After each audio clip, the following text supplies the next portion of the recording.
Hey, ¿qué tal amigos? Sean bienvenidos una vez más a esta que es su Granja Humana MX. Pues bien, quiero tocar un tema bastante interesante, y es respecto a este enigma de los cráneos alargados.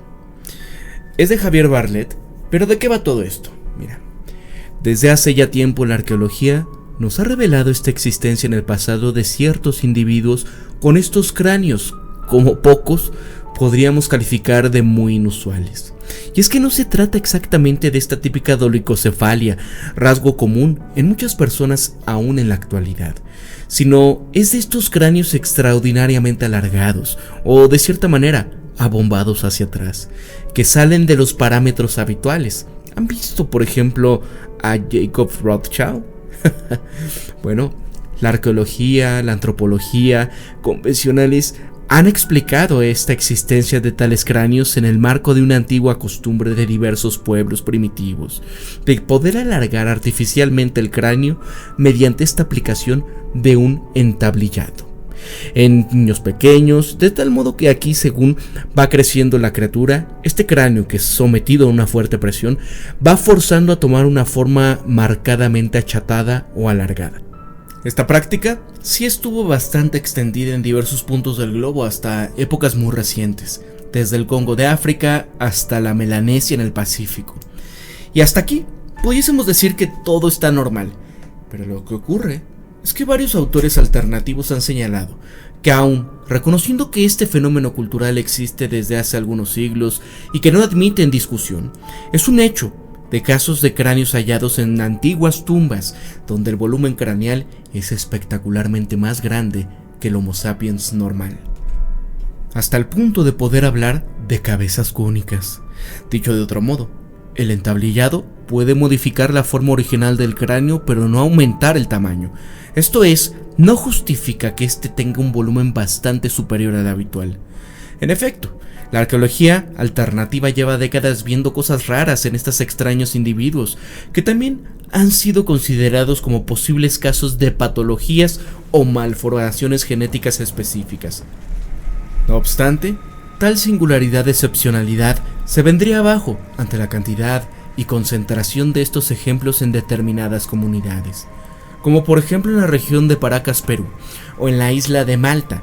Lo cierto es que estos cráneos aparecen en varios lugares del mundo, en Norteamérica, Sudamérica, Rusia, Malta, Egipto y ojo, se han producido cierta perplejidad en los investigadores, dado que nuestras muestras son anormalmente similares que se van repitiendo de forma constante y que suelen ir acompañadas de otros rasgos peculiares, lo que ha dado lugar a las especulaciones de que estamos ante una raza distinta de seres humanos, con quizás algunas características genéticas bien diferentes a las del Homo sapiens. Pero aquí, por lo pronto, sabemos que en esta lejana prehistoria, los seres humanos tuvieron una gran capacidad craneal que fue decreciendo según iba avanzando este paleolítico en las etapas media y superior. Así que se sabe que el volumen craneal medio de los neandertales y de los sapiens arcaicos, entre ellos el cromañón, oscilaba entre los 1500 y los 1700 centímetros cúbicos, aproximadamente. Esto frente a la media del sapiens moderno, que simplemente es de unos 1400 centímetros cúbicos. Sin embargo, estos individuos con estos cráneos alargados presentaban volúmenes enormes que se situaban bien por encima de los 2000 centímetros cúbicos, pudiendo alcanzar incluso hasta los 2500 centímetros cúbicos. Pero aparte de este volumen, estos cráneos ya presentaban características tan inusuales como por ejemplo las órbitas oculares más grandes, una ausencia de sutura sagital, el marcado desplazamiento hacia atrás del foramen magnum o el arco cigomático, que era bastante pronunciado. Finalmente cabe aquí destacar que estos cráneos a veces presentan restos de pelo rojo o rubio y que forman parte de esqueletos de gran altura. De hecho, se tiene noticia de esta presencia de estos cráneos en tumbas de túmulo del Norteamérica, aquí en esta llamada cultura del Mound Builders. Son excavadas desde el siglo XIX, donde algunos autores alternativos se atribuían a antiguos gigantes, individuos bien por encima de los 2 metros y en ocasiones por encima de los 3, que por cierto, También existen rumores no contrastados de que este famoso rey Pacal de Palenque, cuya tumba se excavó hace más de medio siglo, era un gigante de 2 metros con 70 centímetros y acá con 6 dedos en las manos y en los pies, con un pronunciado cráneo cónico. ¿Cuál es la hipótesis sobre el origen de estos cráneos? Bueno, mira, aquí en la arqueología convencional ha pasado de puntillas sobre estos cráneos, no dándoles aquí una excesiva importancia y atribuyéndoles las anormalidades a los argumentos ya expuestos, sobre todo haciendo hincapié en esta consabida deformación artificial. Y sin embargo, algunos investigadores independientes no comparten esta visión. Creen que los cráneos alargados forman parte de una página aún no escrita en nuestra historia más remota.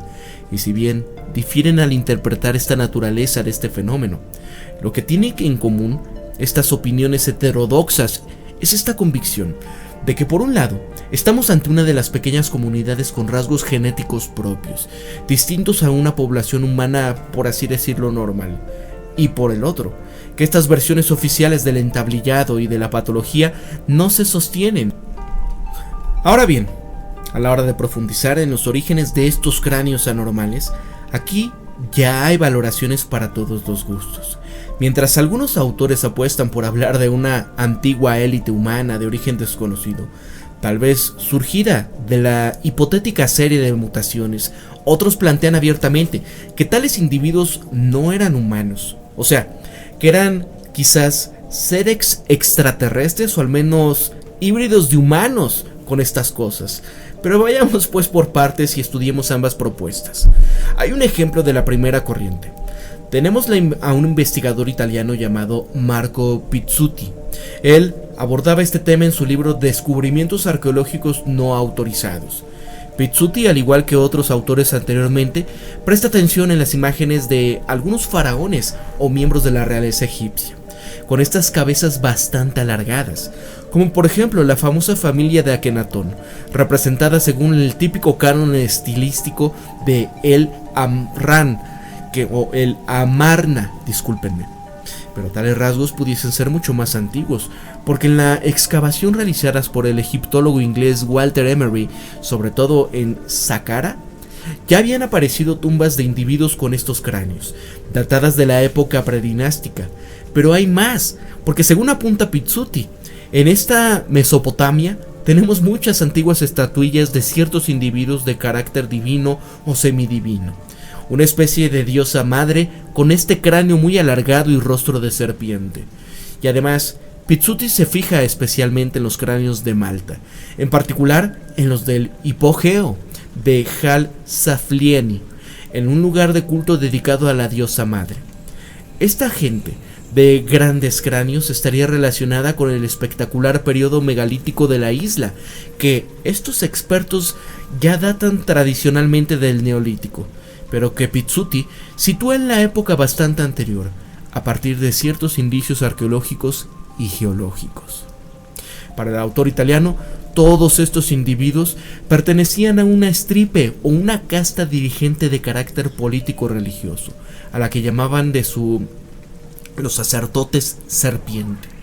Ellos mantenían su aspecto atípico mediante la celosa conservación de su genética, lo que se traducía en una estricta endogamia, algo bien distintivo de la antigua realeza egipcia, pero en general de toda la realeza hasta prácticamente en nuestros días. Ojo, ¿por qué ven todo esto que si la sangre azul o entre primos y demás? Pero ¿cuántas cuestiones había ahí entre estas familias, ¿no? Estos problemas que tenían en la sangre de repente por la misma situación. Ojo, dicha estirpe estaría extendida por diversos lugares del planeta y no tendría relación genética con la población súbdita, y así Pizzuti, citando a Emery, concluyó que la antigua estirpe predinástica egipcia tenía rasgos nórdicos y que por ello no sería oriunda de Egipto. En cuanto a su origen, pudiese estar relacionada con los míticos Shemsu-Hor, que son los seguidores de Horus, gobernantes de Egipto durante miles de años antes de la llegada de las primeras dinastías de la histórica. Y aquí, en todo caso, según lo que dice Pizzuti, esta casta se habría conservado pura y aislada durante milenios hasta que empezó a mezclarse con la aristocracia local, tanto en Malta como en Egipto, hacia el año 2500 a.C. Y así. En cuanto a los defensores de la intervención de estos seres no humanos, su versión de los cráneos alargados pasa por la irrupción de una raza alienígena en los asuntos terrestres en algún momento de nuestra prehistoria. Para estos autores, las cabezas cónicas serían propias de la raza extraterrestre, de los casos históricos de elongación artificial de cráneos, que serían precisamente un intento de la élite gobernante de parecerse a los antiguos reyes dioses venidos del espacio. Y en este caso, en este sentido, sabemos que ya en varias culturas y civilizaciones antiguas, por ejemplo, el Valle del Indo, el Sumer, Egipto, los olmecas, los mayas, los incas, etc., se practicaba este tipo de deformación.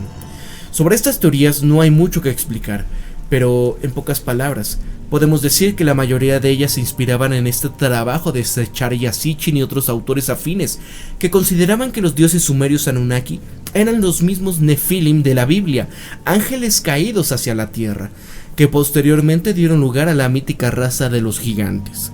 Por ejemplo, en esta línea tenemos al autor americano L.A. Marzulli, que insiste en esta tesis de que los individuos de Paracas eran los híbridos Nefilim. Resulta de la unión de las hijas de los hombres con los hijos de los dioses, que a partir de la combinación de estos datos científicos con los relatos bíblicos, pasaba. Y asimismo, hay unos incontables webs de ufología, de ciencias ocultas, que de vez en cuando sacan a la luz noticias sin ton ni son, como este supuesto hallazgo de los 3 cráneos alargados en la Antártida, que identificablemente han de ser de alienígenas, pero en cualquier caso, estas argumentaciones para intentar demostrar que los cráneos no son propicios de este mundo residen en la gran extrañeza o excepcionalidad de estos casos, en la improbabilidad de que sean deformaciones artificiales o mutaciones aleatorias. Pero por supuesto, para tratar de sustentar estas hipótesis y despejar las incógnitas, estos partidarios del origen extraterrestre son cráneos que debían de recurrir a pruebas aportadas por una ciencia más dura o empírica. Y esto es lo que ha sucedido, a su parecer, con los recientes análisis de ADN obtenidos a partir de la muestra de estos cráneos de Paracas, que pasamos a comentar en este siguiente apartado. En esta situación de los recientes y polémicos análisis de ADN, ¿sí? El investigador norteamericano Brian Foster se había interesado especialmente por estos cráneos de la península de Paracas en Perú, y su enfoque se sitúa en la hipótesis extraterrestre, que de hecho él es el colaborador asiduo de la serie Ancient Aliens. Y pues bien, estos cráneos, estos individuos, fueron hallados en las tumbas de una gran antigüedad excavada a finales de los años 20 del pasado siglo por el arqueólogo peruano Julio Tello, que es reputado experto, que creía que dichos restos humanos pertenecían a la antigua cultura megalítica de Chavín de Jumantar, a partir de ciertas semejanzas en los artefactos o las iconografías, que no había en las atribuibles una antigüedad superior a 3000 años, pero Forrester señalaba que nunca se había identificado tales cráneos en la zona de Chavín y que se habían hallado en Paracas útiles de piedra de hasta 8000 años de antigüedad. Y acá, al parecer, los habitantes de Paracas eran básicamente pescadores, pero aquí, a juicio de Jules Forrester, también pudiesen haber estado navegando en las épocas bastante antiguas. En todo caso, los estudios sobre esta cultura apenas han ido avanzando desde la intervención de Tello. Gran parte de la zona arqueológica, el llamado Cerro Colorado, donde estaban enterradas esta clase dirigente sacerdotal, no es accesible al público para prevenir, según las autoridades, saqueo sistémico de este lugar. Y así las cosas. En 2013, Forster también planteaba ir más lejos. Para ello pidió al propietario del Museo de Paracas, don Juan Navarro, que le permitiese extraer unas muestras de los cráneos alargados para poderles realizar con lo más moderna tecnología bioquímica un análisis.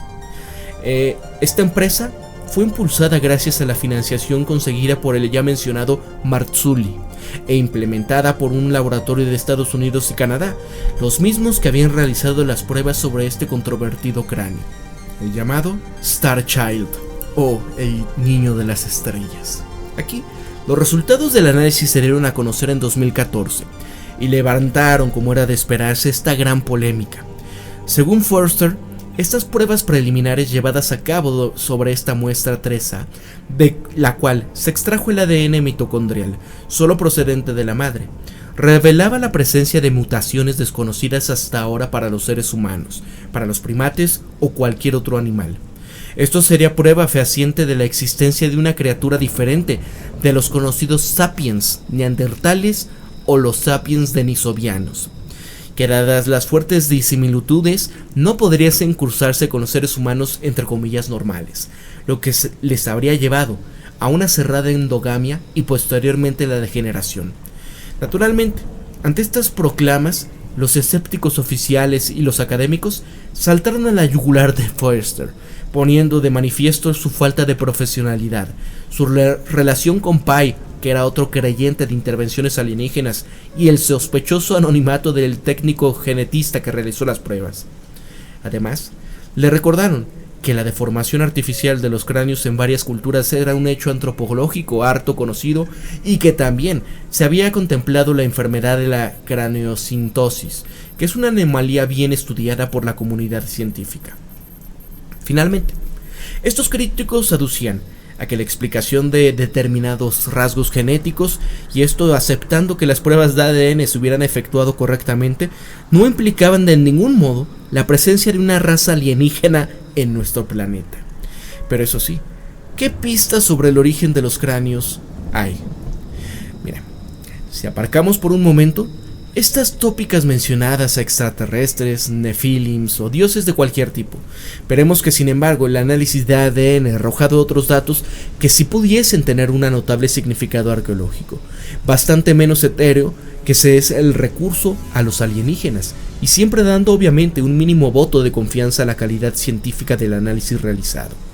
Y así, Forster afirmaba que por otras pruebas, se supone que por el carbono 14, se habían datado estos cráneos empleados en la muestra en unos 2000 años de antigüedad, otro en 800, y lo mejor viene ahora, porque en estas muestras de pelo se detectó la presencia de un haplogrupo.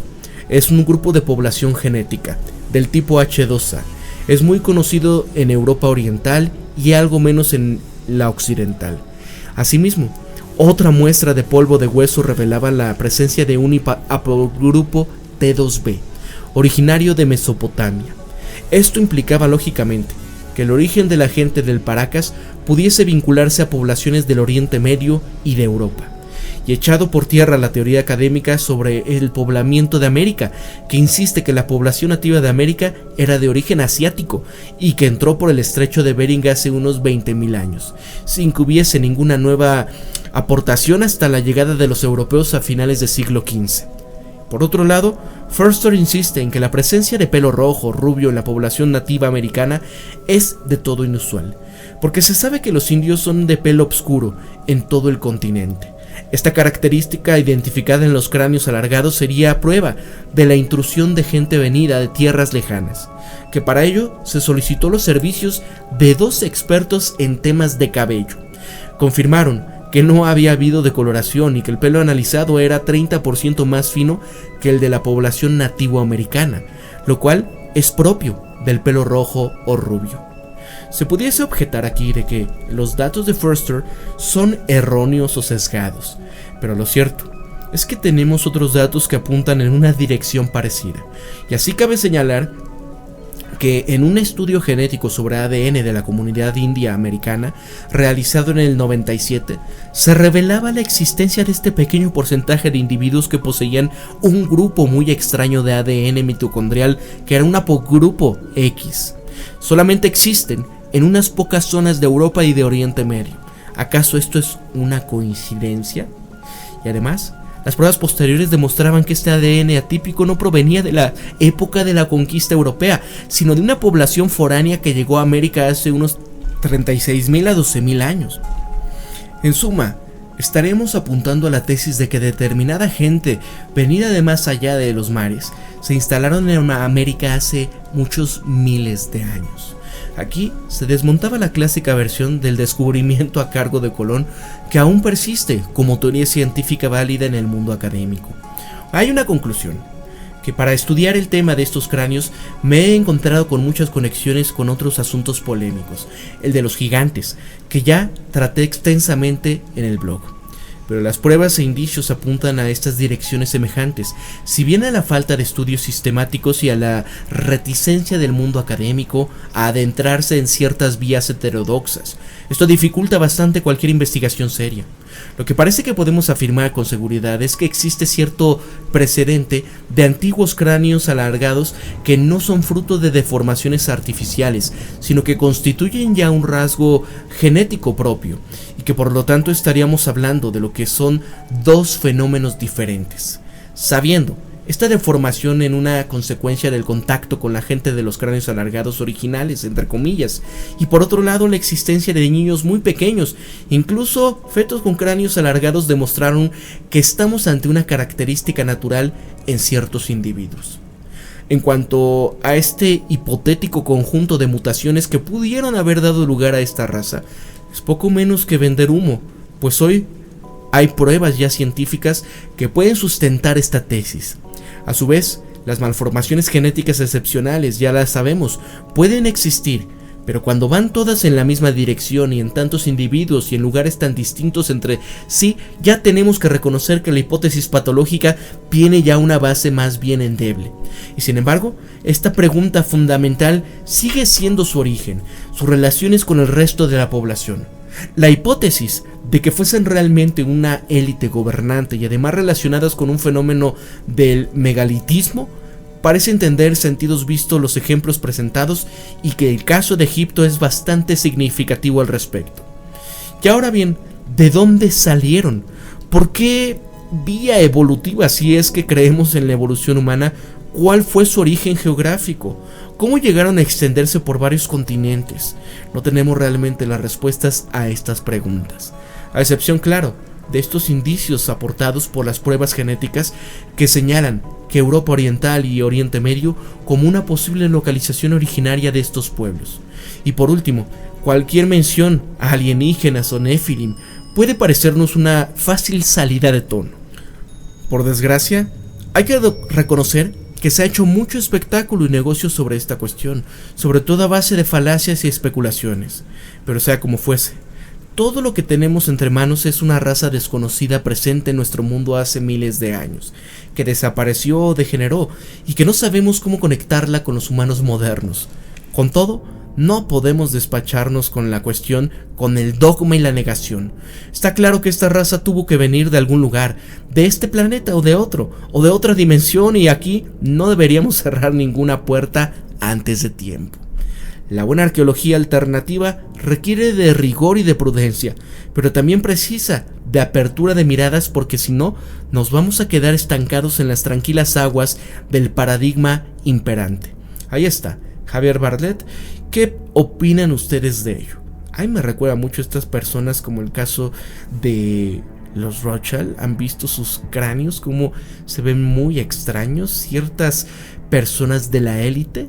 Bueno, para la Granja Humana MX se despide Pablo, y recuerden esto siempre: piensen siempre críticamente, sean ustedes mismos, conózcanse de verdad quiénes son y sean empáticos, amigos. Nos vemos hasta el próximo videoprograma. Hasta luego.